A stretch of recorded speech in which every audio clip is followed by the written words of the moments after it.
Belgium is very widely known today, but not many people know anything about Belgium. Since you already clicked on this video, probably due to curiosity, I will inform you on the history of Belgium, from being under Dutch rule to being the political center of Europe. This is the history of Belgium. Belgium's history really starts in the Celtic and Roman periods. But those times aren't the most important because we care of the interesting history. So I will skip a decent chunk of that and go to the actual history. The, the good stuff, as you will. As the Western Roman Empire lost power, Germanic tribes came to dominate the military and then form kingdoms. Wallonia remained more heavily Romanized, although it eventually became subject to Franks in the 5th century. Franks remained important in the Roman military, and the Romanized Frankish Merovingian dynasty eventually took over northern France. Clovis I, the best known king of this dynasty, first conquered Romanized northern France, later called Neustria, then turned north to the Frankish lands later referred to as Austrasia, which included all or most of Belgium. The Merovingian dynasty was succeeded by the Carolingian dynasty, whose family power base was in and around the eastern part of the modern Belgium. After Charles Martel countered the Moorish invasion from Spain, King Charlemagne brought a huge part of Europe under his rule and was crowned the Emperor of the new Holy Roman Empire by the Pope Leo III in 800. The Vikings raided widely throughout this period, but a major settlement that caused problems in the area of Belgium was defeated in 891. The Frankish lands were divided and reunified several times under the Merovingian and Carolingian dynasties, but eventually were firmly divided into France and the Holy Roman Empire. Through the early Middle Ages, the northern part of present-day Belgium, Flanders, was a Germanic-speaking area, whereas in the southern part, people had continued to be Romanized. In 1214, King Philip II of France defeated the Count of Flanders in the Battle of Bouvines and forced his submission to the French crown. Through the remainder of the 13th century, France's control over Flanders steadily increased until 1302, when an attempt at total annexation by Philip IV met a stunning defeat when Count Guy humiliated the French knights at the Battle of the Golden Spurs. Thereafter, Flanders remained a French tributary until the start of the Hundred Years' War in 1337. Paris's influence in the Low Countries was counterbalanced by England, which maintained important ties to the coastal ports and came to dominate the wool shipping business. By 1433, most of the Belgian and Luxembourgish territories became part of Burgundy under Philip the Good. When Mary of Burgundy, granddaughter of Philip the Good, married Maximilian I, the Low Countries became Habsburg territory. The Holy Roman Empire was unified with Spain under the Habsburg dynasty after Charles V inherited several domains.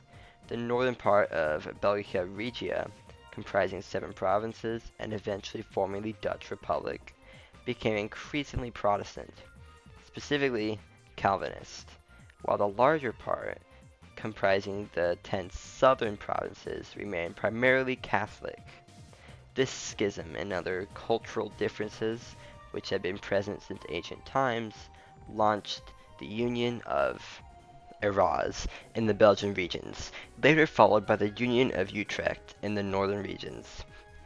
Portions of Belgica Regia revolted, eventually resulting in the 80 Years' War, 1568 to 1648, between Spain and the Dutch Republic. The horrors of this war, massacres, religious violence, mutinies, were precursors to the 30 Years' War, 1618 through 1648, with which it would merge. The Dutch would come out independent and have control over Belgium.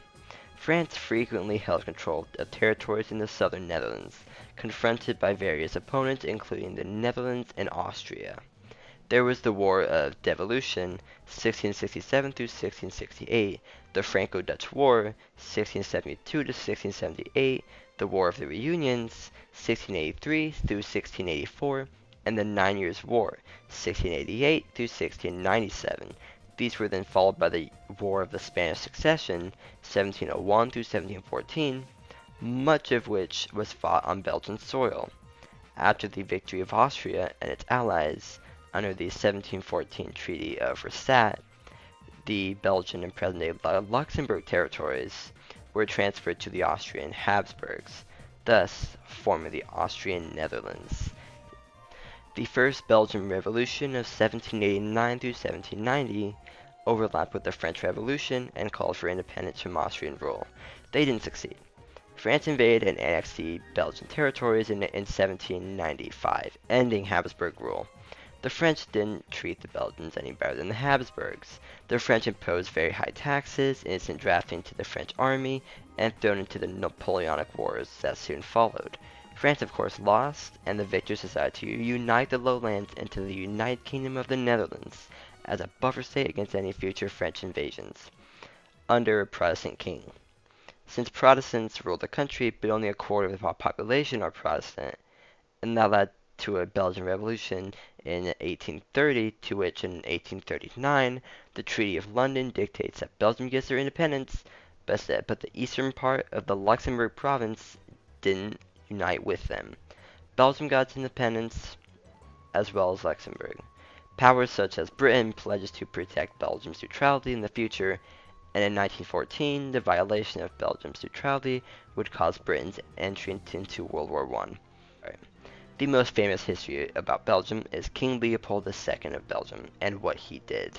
King Leopold II had been the principal shareholder in the Belgian Trading Company, which established trading stations on the Lower Congo between 1879 and 1884. At the Berlin Conference of 1884 through 1885, the future Congo was personally assigned to Leopold, not Belgium, who named the territory the Congo Free State. It was originally intended to be an international free trade zone open to all European traders. The area included in this territory was just under 1 million square miles, about 80 times the size of Belgium.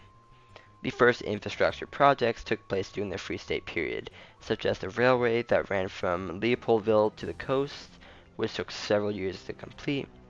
The area of the Congo Free State is most infamous for the large number of atrocities committed under it, since it was in effect a business venture run by a private company headed by Leopold himself. It aimed to gain as much money as possible from primary exports. Leopold's personal fortune was greatly increased through the proceeds of selling Congolese rubber, which had never previously been mass-produced in such quantities, to the growing market for tires. Between 1885 and 1908, as many as 8 million Congolese died of exploitation and disease, while the birth rate dropped. These are only rough estimates, and no figures are available for the period. After Germany's defeat in World War I, Belgium sought control over Rwanda and Burundi. But during World War I, Belgium got invaded by Germany, and Belgium fought very well, having a tenth of the army, and staying resistant for a month, giving French and British forces a lot of time to prepare for it, so they did deserve some land for that. Although it happened again in World War II, and Belgium got occupied for 4 years, to which they would be liberated once again. On September 5th, 1944, the Benelux Customs Union was created. It entered into force in 1948 and ceased to exist on November 1st, 1960, when it was replaced by the Benelux Economic Union after a treaty signed in The Hague in February 3rd, 1958. The Benelux Parliament was created in 1955. The Treaty of Brussels, signed on March 17, 1948, by Belgium, the Netherlands, Luxembourg, France, and the United Kingdom, is considered the precursor to the NATO agreement, which Belgium became an official member on April 4th, 1949. The headquarters of NATO are located in Brussels, and the headquarters of SHAPE near Mons.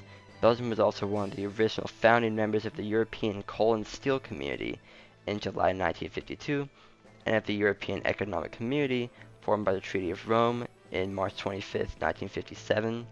Belgium had been a member of the Schengen area since 1985. The Congo declared their independence, so Belgium left Africa, but in the Congo, the Katanga province and the South Kasai provinces declared independence, and a big Congo unification war started killing millions, but eventually the Congo reunified the land and renamed the country to Zaire. Belgium is a country that is divided into three zones. The Dutch side, Flanders, the French side, Wallonia, and the small German side in the east, and this leads to a lot of modern issues in the country. That is about it for the history of Belgium, at least the main stuff. Now, time for the statistics. The Belgian population is about 11.7 million. The land is about 30,689 square kilometers squared. The GDP is a massive 590 billion USD, and GDP per capita is about 50,000 USD. That is it for a simplified history of Belgium.